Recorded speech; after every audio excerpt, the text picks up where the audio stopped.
Hello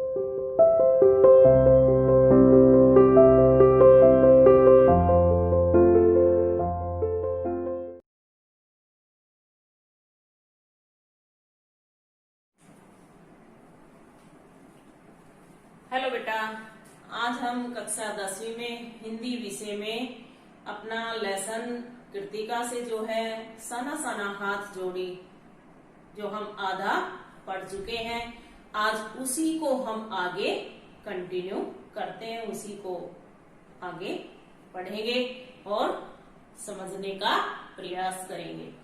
तो बेटा हमारा लेसन है साना साना हाथ जोड़ी। साना साना हाथ जोड़ी का मतलब होता है छोटे छोटे हाथ जोड़कर प्रार्थना करती हूँ कि मेरे जीवन की जो सारी बुराइयां समाप्त हो जाए। ठीक है। लेखिका है मधु काकरिया। हमने पढ़ लिया था कि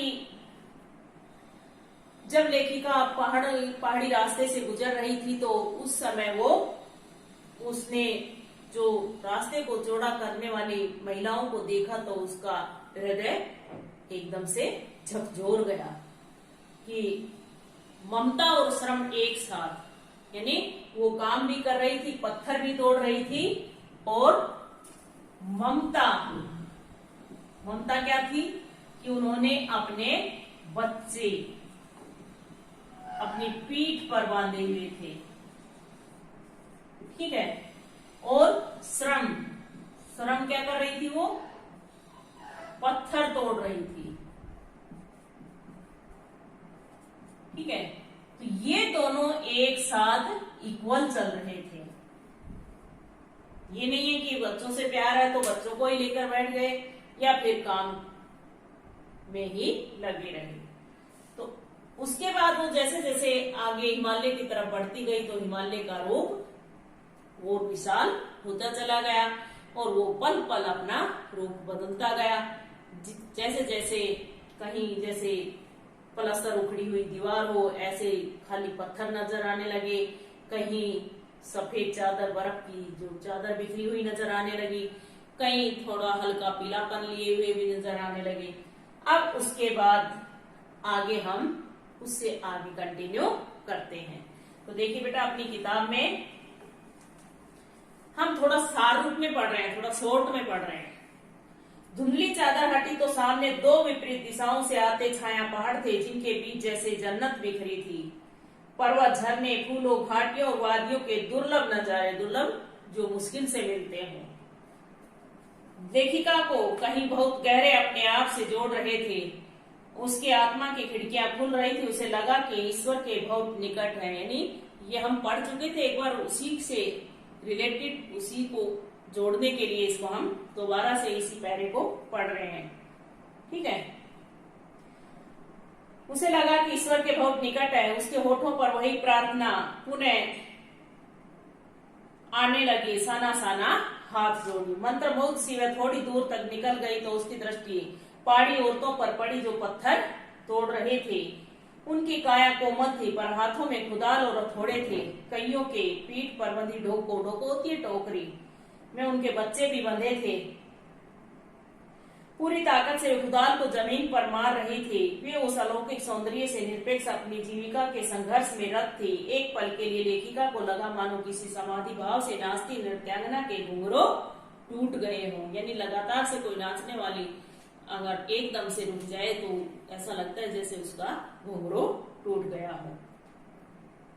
स्वर्गीय सौंदर्य के बीच मौत, भूख और जिंदा रहने की जंग उसके सामने थी। वहां खड़े बॉर्डर रोड पर ऑर्गेनाइजेशन के कर्मचारी से पूछने पर पता चला कि ये पहाड़ी ने सड़क को चौड़ा करने के लिए श्रमरत थी। यह बड़ा खतरनाक कार्य है। लेखिका को सिक्किम सरकार का वह बोर्ड याद आया जिस पर लिखा था, ever wonder to define death to build the road. आप ताजुब करेंगे इन रास्तों को बनाने में लोगों ने मौत को झुठलाया है। यानी लोग इनके सामने मौत भी इनका कुछ नहीं कर पाई। लेखिका को पलामू और गुमला के जंगल याद हो आए, जहां आदिवासी युवतियां पीठ पर बच्चे को कपड़े से बांधकर वन वन पत्तों की तलाश करती हैं। उसे गमगीन देखकर जितेन ने कहा, मैडम ये मेरे देश की आम जनता है, इन्हें तो आप कहीं भी देख लेंगी। आप पहाड़ों को देखिए जिनके लिए आप इतने पैसे खर्च करके आई हैं। यानी जो लेखिका का गाइड था उसने कहा कि इनकी तरफ क्यों देख रही है, ये तो मेरे देश की आम जनता है, इनको तो आप कभी भी देख लेंगी। आप वो चीज देखिए जिसके लिए आप पैसे खर्च करके यहाँ आई हैं। अब देखिए आगे, जीप फिर से ऊंचाइयां चढ़ने लगी। हेयर पिन बेड से ठीक पहले एक पड़ाव पर ढेर सारे पहाड़ी बच्चे स्कूल से लौट रहे थे। वे लिफ्ट मांग रहे थे, क्योंकि वहां कैसे जाए, वो बच्चे आने जाने वालों से ही, यात्रियों से ही लिफ्ट मांगते थे। जितेन ने बताया, यहाँ स्कूल बस की कोई व्यवस्था नहीं, नीचे तराई में एक ही स्कूल है और दूर दूर से बच्चे वहीं पढ़ने आते हैं। पढ़ते ही नहीं, अपनी माओ के साथ मवेशी चराते, पानी भरते और लकड़ियों की गट्ठर भी ढोते हैं। इतना ही नहीं, ये सब भी करते हैं। आगे रास्ता सकरा हो रहा है, बस केवल एक जीप जितनी चौड़ाई, जरा संतुलन बिगड़े तो जगह जगह चेतावनी देते बोर्ड, धीरे चलाएं, घर में बच्चे आपका इंतजार कर रहे हैं। यानी ऐसी चेतावनी बोर्डों पर लिखी हुई थी कि गाड़ी को धीरे चलाएं, घर में बच्चे आपका इंतजार कर रहे हैं। ढलते सूरज की रोशनी चाय के बागानों पर पड़ रही थी। कई युवतियां बोकू एक होता है सिक्किम का परिधान पहने चाय की पत्तियां तोड़ रही थी। नदी की तरह उफान लेता यौवन, यानी वो जवान थी, और श्रम से दमकता गुलाबी चेहरा। एक युवती ने चटक लाल रंग का बोकू पहन रखा था। सघन हरियाली के बीच चटक लाल रंग डूबते सूरज के सामने आभा में ऐसी इंद्रधनुषी छटा बिखेर रहा था कि मंत्रमुग्ध लेखिका खुशी से चीख पड़ी। रात का पड़ाव लायून में था। यह एक छोटी सी शांत बस्ती थी, जहाँ तिस्ता नदी के किनारे वे एक लकड़ी के घर में ठहरे थे। सामने ऊंचाई से गिरता एक झरना तिस्ता नदी में मिल रहा था। परिंदे अपने घरों को लौट रहे थे। परिंदे होते हैं पक्षी। वातावरण में अद्भुत शांति थी, वही शांति मन में व्याप रही थी। लेखिका तिस्ता के किनारे पत्थरों पर बैठी अपने भीतर बोधित्सव के अंश को उगता सा महसूस कर रही थी। वो अपनी अंतरात्मा से उस पूर्ण को महसूस कर रही थी। उसे लगा कि प्रकृति अखंड और संपूर्ण है। इसी अखंड संपूर्णता में ही सुख और शांति है। हमने इस संपूर्णता को से छेड़छाड़ करके अक्षम्य अपराध किया, यानी हमने प्रकृति के साथ खिलवाड़ किया है, उसका दुरुपयोग किया है, इसलिए हमारा जो अपराध है ये क्षमा के योग्य नहीं है। फिर क्या किया, पत्थरों से होकर वह नदी की एक धार तक पहुंचे और बहते पानी को अंजलि में ऐसे अपनी अंजलि में भरकर स्मृति में कोंदा। जल को हाथ में लेकर संकल्प किया जाता है, जैसे अपने यहाँ संकल्प लिया जाता है। क्या संकल्प करूं? लेकिन लेखिका के मन में केवल एक प्रार्थना थी, व्यक्ति के मन की तामसिकताएं बह जाएं। यानी उसने क्या संकल्प लिया कि मेरे अंदर की जितनी भी बुराइयां है वो सारी बह जाएं।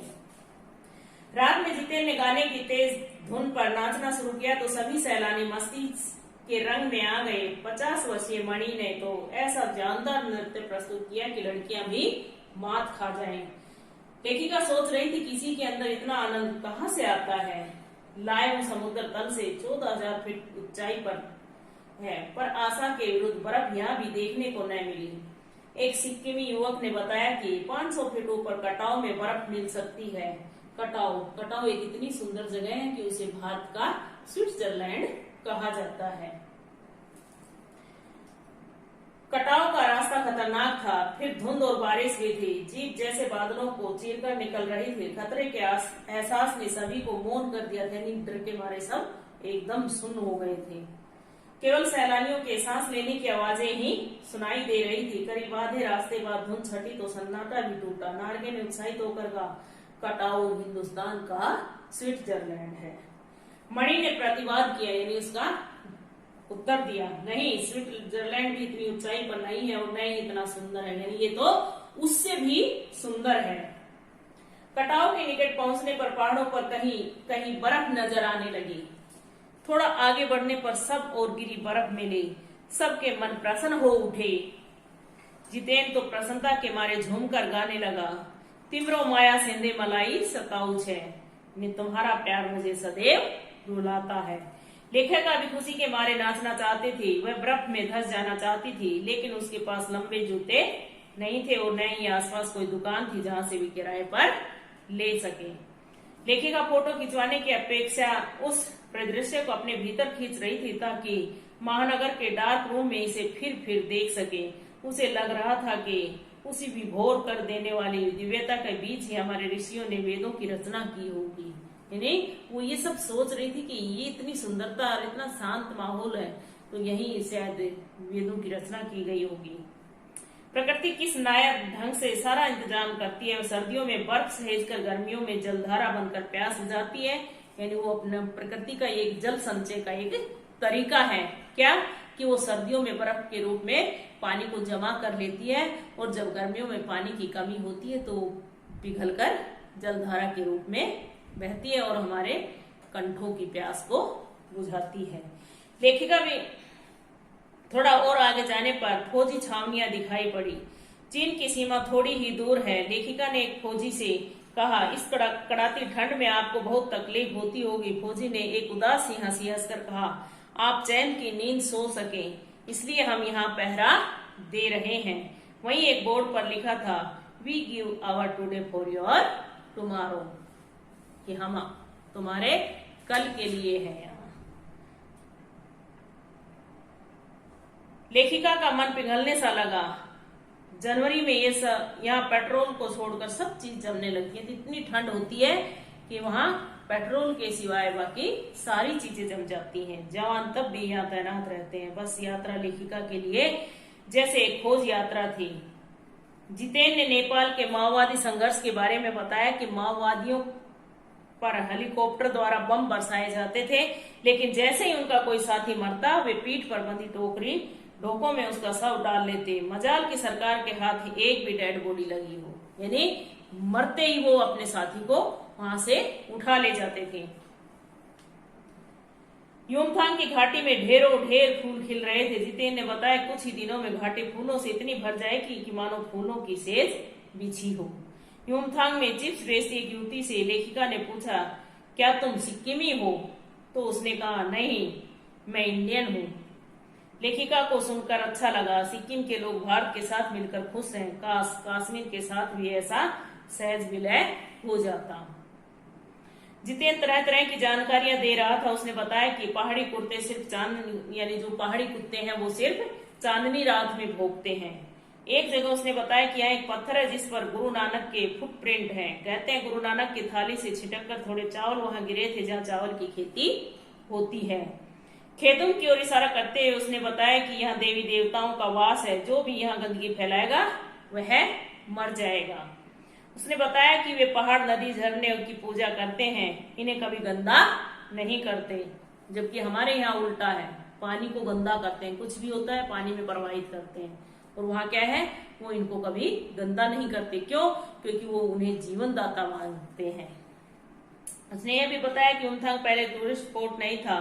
कप्तान शेखर दत्ता के दिमाग में आया कि यहाँ सिर्फ फौजियों का रखने का क्या लाभ, घाटियों में इस रास्ते निकालकर इसे टूरिस्ट स्पॉट बनाया जा सकता है। लेखिका मन ही मन कह रही थी, हाँ, रास्ते अभी बन रहे हैं, नए नए स्थानों की खोज अभी जारी है। मनुष्य इसी ऐसमाप खोज का नाम सौंदर्य है। यानी मनुष्य हमेशा लगातार किसी ना किसी चीज की खोज में लगा रहता है और इसी का नाम सुंदरता है। इसमें लेखिका ने कहा है कि फूलों की तरह हमेशा मुस्कुराते रहना चाहिए और झरनों की तरह आगे बढ़ते रहना चाहिए। यही जीवन है और यही जीवन की सच्चाई है। इसी में जीवन जीने का आनंद है। ठीक है बेटा, इसके आपके अभ्यास के प्रश्न संगीता मैडम ने लिखवा दिए होंगे और जो MCQ थे वो मैंने आपको भेज दिए हैं, वर्ड मीनिंग मैंने आपको बता दिए हैं। तो आप इनमें से कुछ एक वैल्यू बेस्ड क्वेश्चन हो सकते हैं, वो भी आप अपने पढ़ लीजिएगा। ठीक है, और लेसन नंबर 1, 2 और 3, तीनों लेसन कृतिका से जब भी आपका अगला टेस्ट होगा इन तीनों लेसन का टेस्ट होगा, इसलिए इन तीनों लेसन को याद करके रखिए। ठीक है बेटा। ओके, बाय, धन्यवाद।